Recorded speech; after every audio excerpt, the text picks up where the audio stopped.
Hi,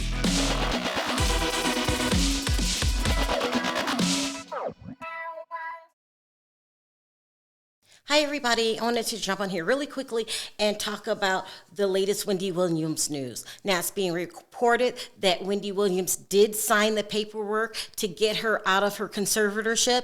Now, the process of Wendy Williams getting out of her conservatorship really accelerated when TMZ did a documentary called Saving Wendy that's streaming on Tubi. Now, none of her handlers knew that she was doing this documentary. In fact, they had to shoot the documentary from the window, and they had to set up cameras outside the window. Wendy Williams is locked in a room in an assisted living facility in New York. That's her. The only way I could interview her was to have a camera on the street because we can't get a camera in. She can't really have any visitors. She cannot go outside. She's been out twice in the last 30 days. She has no internet. She, and I think rightly, says she feels like a prisoner. Are you allowed to go out? No. In the last 30 days, I went out twice. She is in a guardianship. And I got to tell you, Lauren, if you saw the Lifetime documentary on her when she was deep into alcohol a couple of years ago, it made sense to have a guardianship. Wendy is sober now. She is fine.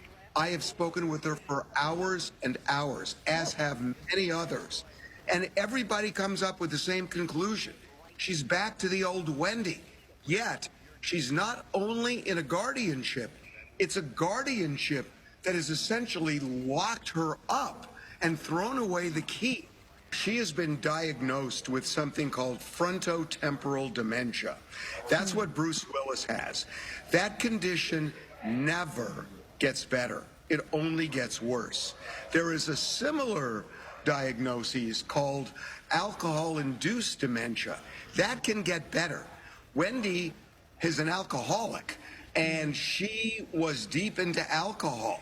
But the fact is, when you look at her 2 years ago, she's gotten better.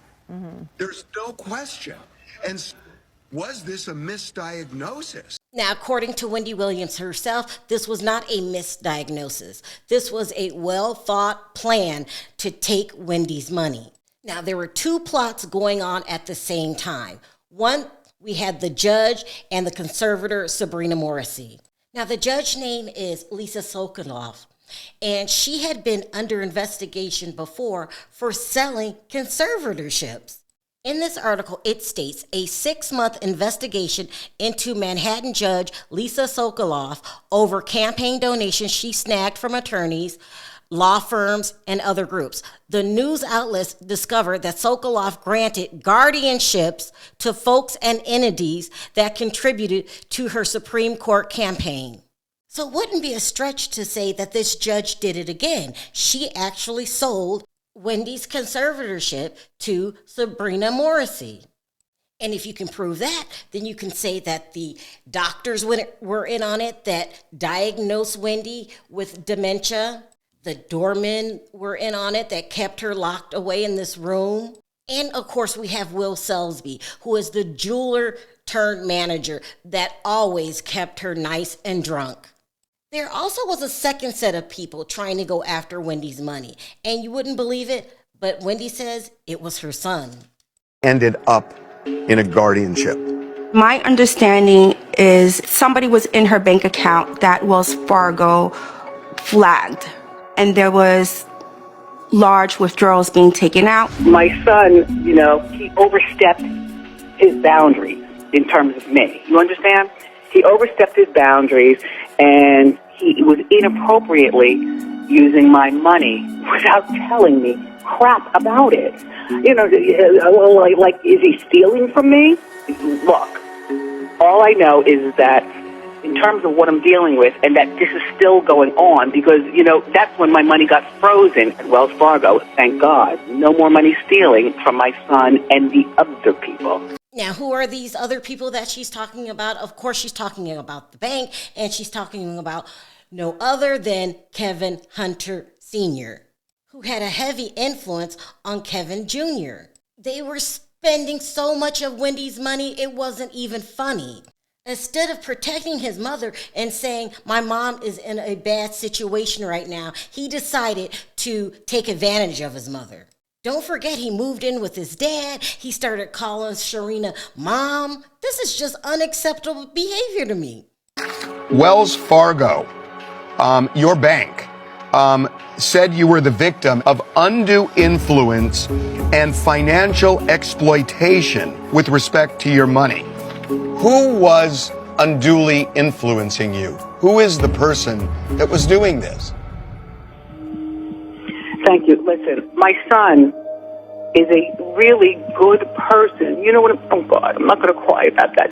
Oh, I'm sorry for cursing.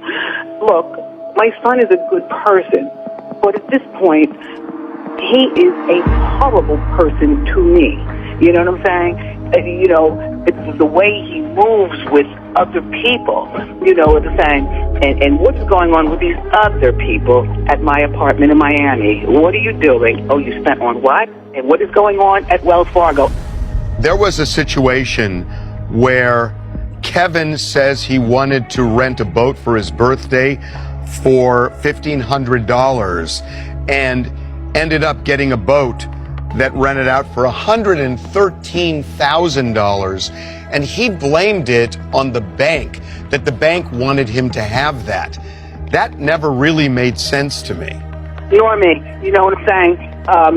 He has a way of getting with, you know, a couple of other people. You know what I'm saying? My son is not the only one, you know what I'm saying, involved with my money. So, to sum everything up, Wendy Williams was unbelievably heartbroken by being cheated on from her husband and her husband having a baby out of wedlock. She turned to drugs and alcohol, and then that's when all the vultures came out to take advantage of a woman that was down on her luck. And to me, this is unforgettable behavior. I think she should go after everybody. Sharrell, Kevin Sr., Kevin Jr., Sabrina Morrissey, the judge, the doctor, go after everyone. But I'm sure that would happen in due time. Right now, they've just announced one of the most important things, that she signed paperwork to end her conservatorship. Just hours after our TMZ documentary dropped on Tubi about Wendy Williams, the wheels are now in motion to end her guardianship. We found out that Wendy has just signed an affidavit formally asking the judge to terminate the guardianship. She says, and these are the words in this affidavit, we're told, that she has regained her capacity to function normally. It's true, a couple of years ago, she did not have that capacity. But anybody who watches this documentary, I think it's going to be clear that has all changed. She seems like the old Wendy right now. Now, we are also told that next Tuesday, she will be reevaluated by a doctor. And it's a doctor selected not by the Guardian, but by her personal lawyer, who is now working with her to end the guardianship. Wendy says in this affidavit, she is clear. She says she does not have frontotemporal dementia. Now, that's how she had been diagnosed previously. But, as we say in this documentary, frontotemporal dementia never gets better. People only get worse. If you watched her in the Lifetime documentary, she was here. Now she's here. It's very clear listening to her, watching her in the documentary. How can she get better if you never get better with that diagnosis? A lot of people, including Wendy, believe she was misdiagnosed. Now, there will be an emergency order to show cause filed a week from today, Wednesday, asking the judge formally to end this guardianship.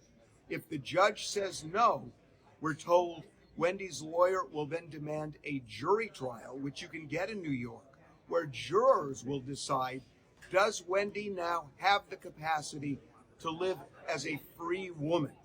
That is a big deal. A lot has changed in just hours after this documentary dropped.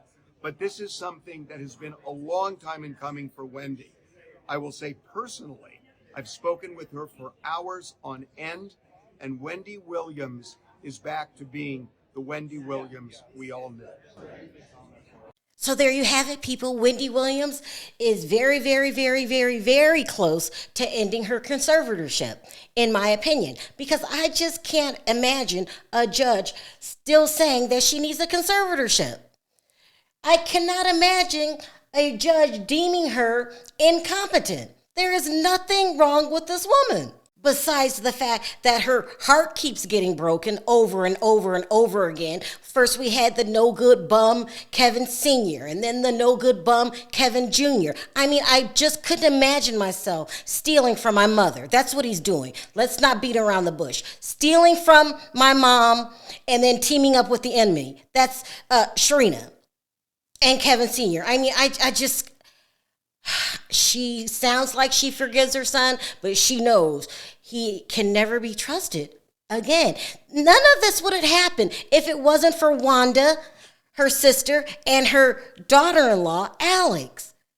They're the ones that really looked out for Wendy, okay? Made sure that the public knew what was going on. I feel that once the public knew what was going on, I feel like the gag is over. But that's just my opinion. Now, like Harvey said, you have to wait on the medical results from the doctor. We need a doctor to legally say, no, she does not have dementia. Lobar dementia. She has alcohol-induced dementia, and she can get better from that, and she is getting better from that. So that's what's going on today with Wendy Williams. I need you guys to let me know in the comment section. Do you see this conservatorship ending? And what would you do if you were the mother? What would you do with your own flesh and blood, Kevin Jr.? It's absolutely unbelievable. Until next time, bye for now.